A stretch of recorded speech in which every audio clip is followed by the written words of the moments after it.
Picture this. You've spent weeks planning the perfect flight.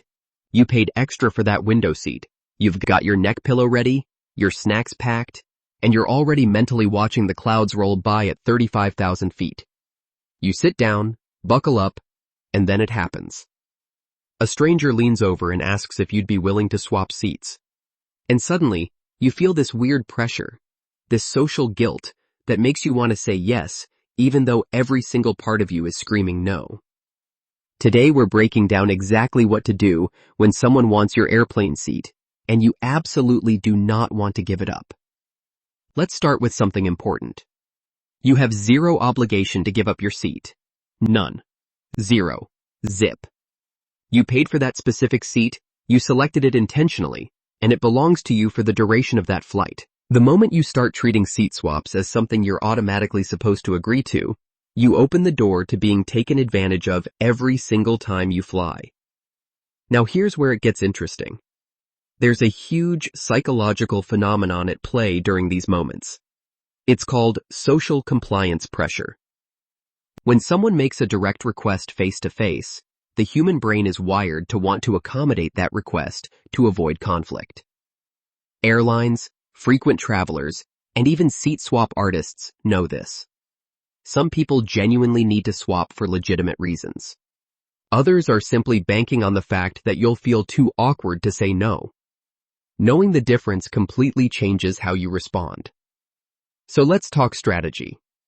The first thing you should do when someone approaches you for a seat swap is pause before you respond.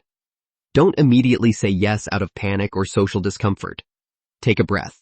Ask yourself 2 questions. Did I pay for or specifically choose this seat? And is there any real benefit to me in agreeing to this swap? If the answer to the first is yes and the second is no, then your decision is already made. Now comes the actual response. Here's a phrase that works beautifully. Simply say, I'm going to stick with my seat, but I hope you find a solution that works for you. That's it. You don't need to explain yourself. You don't need to apologize 15 times. You don't need to invent a fake medical condition or pretend you have severe motion sickness near the back. A short, warm, but firm response closes the conversation without drama. Some people will push back. They'll pull out the sympathy card. Maybe they'll mention their child or their elderly parent, or how they're terrified of the aisle. Here's the thing.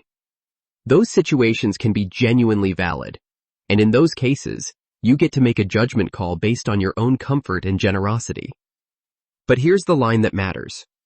Generosity is a choice, not a requirement. If you choose to help someone out of genuine kindness, that's beautiful. If you're doing it because you feel guilted into it, that's a different story entirely, and it sets up a pattern that doesn't serve you.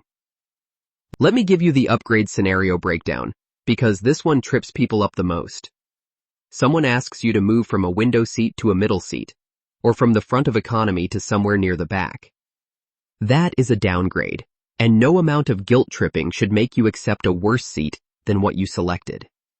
If anything, a swap only makes sense if you're moving to an equal or better position. If someone offers you an aisle seat in exchange for your window and you actually prefer the aisle, great. Swap away.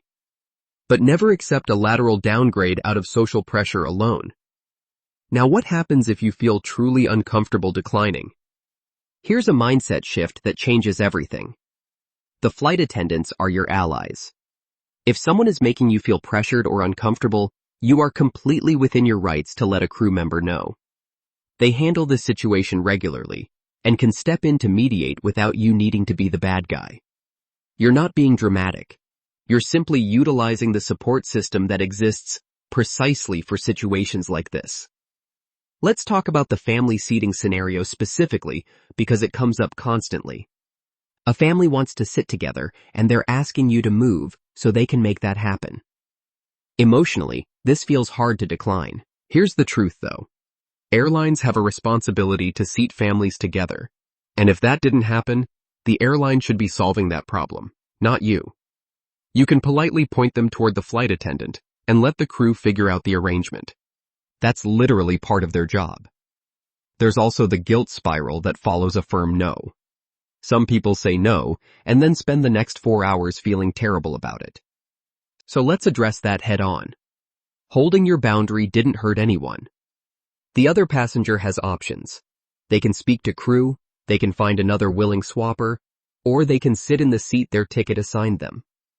Your no did not create their problem. Your no simply declined to make their problem your responsibility. Here's your complete game plan. 1. Pause before responding. 2. Ask yourself if this swap benefits you at all. 3. If the answer is no, deliver your decline firmly and warmly without over-explaining. 4. If pressure continues, involve a flight attendant. 5. Release the guilt because you did nothing wrong. Flying is stressful enough without adding the weight of other people's seating preferences onto your shoulders. You planned, you paid, you prepared. That seat is yours, and you have every right to keep it. If this video helped you feel a little more confident for your next flight, drop a comment below and tell me about a time someone tried to take your seat and what happened. And if you want more real-world tips for navigating travel like a pro, subscribe, because we've got plenty more coming your way. See you on the next one.